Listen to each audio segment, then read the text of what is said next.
इमरान खान के वफादार तरीन सिपाहियों के अंदर एक सिपाही सरदार अली अमीन गंडापुर भी हैं। ये एक पाकिस्तानी सियासतदान हैं जो इस वक्त खैबर पख्तूनख्वा के वजीर आला के तौर पर खिदमात सर अंजाम दे रहे हैं।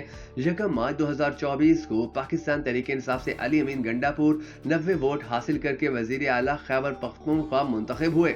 उनके मुकाबले में अपोजिशन के मुश्तरका उम्मीदवार मुस्लिम लीग नून के MP डॉक्टर अबादुल्ला खान ने 16 वोट हासिल किए। पाकिस्तान तहरीक इंसाफ के बानी इमरान खान ने डेर इस्माइल खान से मुंतखब होने वाले उम्मीदवार अली अमीन गंडापुर को सूबा KPK के वजीर आला के लिए नामजद किया था।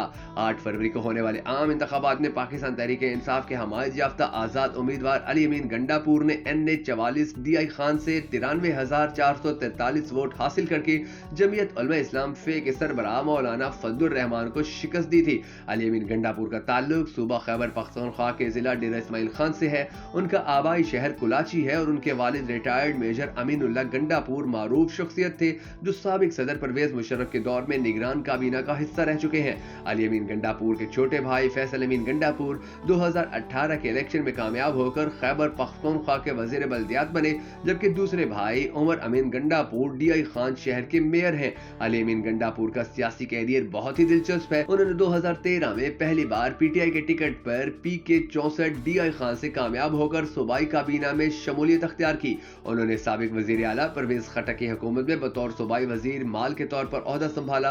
सन 2018 के इंतखाबात में कौमी असम्बली का इलेक्शन लड़े और NA 38 DI खान से जीत गए। अली अमीन गंडापुर को 5 अक्टूबर 2018 को अमूर कश्मीर और गिलगित बल्तिस्तान के वफाकी वजीर का कलमदान दिया गया। अली अमीन गंडापुर तहरीक इंसाफ खैबर पख्तूनख्वा के सूबाई सदर भी रह चुके हैं और साबिक वफाकी वजीर अपनी शोला बयानी और जज्बाती अंदाज की वजह से बहुत मशहूर भी हैं। इस्लामाबाद आज़ादी मार्च हो या लाहौर जमान पार्क पर पुलिस की चढ़ाई, अली अमीन गंडापुर अपने कारकुनों के हमरा सीसा पिलाई दीवार बनकर इमरान खान के साथ खड़े रहे। उन्होंने अपने कायद इमरान खान की हिफाजत के लिए हमेशा अहम किरदार अदा किया, इसीलिए वो इमरान खान के बाएतमाद वर्कर्स में शुमार होते हैं। अली अमीन गंडापुर के खिलाफ बहुत से मुकदमा दर्ज हुए और उन्हें 6 अप्रैल 2023 को पेशावर हाईकोर्ट के डेरा इस्माइल खान बेंच के अहाते से गिरफ्तार किया गया था। इन्हें पहले इस्लामाबाद पुलिस और बाद में भखर पुलिस की तहवील में दे दिया गया था। PTI रहनुमा के खिलाफ गोलड़ा पुलिस में हुकूमती इत्तेहाद के खिलाफ तौहीन आमेज जबान इस्तेमाल करने, सरकारी एहलकारों को धमकियां देने और अवाम को हुकूमत के खिलाफ उकसाने के इल्जाम थे। जिला DI खान के 2 मुकदमात में उनको बरी कर दिया गया था, ताहम उन्हें इस्लामाबाद और पंजाब में दायर मुख्तलिफ मुकदमात में 6 रोजा रिमांड पर जेल भेज दिया गया। अली अमीन गंडापुर को 13 अप्रैल 2023 को पंजाब पुलिस ने पंजाब आर्म्स ऑर्डिनेंस 2015 की दफात के तहत भकर में दर्ज एक मुकदमे में गिरफ्तार करके 14 रोजा जुडिशियल रिमांड पर अडियाला जेल भेज दिया था। बाद में उन्हें 4 मई को सक्खर जेल से रिहा किया गया।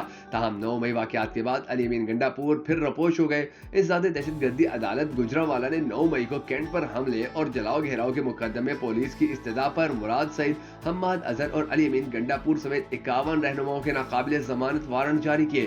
साबिक वफाकी वजीर और मौजूदा वजीर आला अली अमीन गंडापुर मुख्तलिफ मुकदमात में मतलूब होने की वजह से इंतखाबी मुहिम के दौरान भी रपोश रहे, लेकिन वीडियो पैगामात के जरिए इंतखाबी जलसों में शरीक होते रहे। वो 5 अक्टूबर 2018 से 10 अप्रैल 2022 तक अमूर कश्मीर और गिलगित बल्तिस्तान के साबिक वजीर रहे। वो अगस्त 2018 से जनवरी 2023 तक पाकिस्तान की कौमी असम्बली के रुकन भी रहे हैं। इन्होंने हमेशा इमरान खान के साथ बढ़ चढ़ कर वफा की है और पूरा पाकिस्तान जानता है कि इमरान खान के सच्चे और वफादार तरीन सिपाहियों के अंदर अली अमीन गंडापुर का नाम भी आता है। हम सबको दुआ करनी है कि अली अमीन गंडापुर पाकिस्तान की खिदमत इसी तरह करते रहे जैसे माजी में करते रहे थे और अल्लाह तबारक व तआला अली अमीन गंडापुर को हमेशा अपने हिफ्ज़ व मान में रखे। अगर आप भी हम सबके साथ मिलकर इस दुआ में शामिल होना चाहें तो कमेंट सेक्शन के अंदर आमीन जरूर लिख दीजिएगा।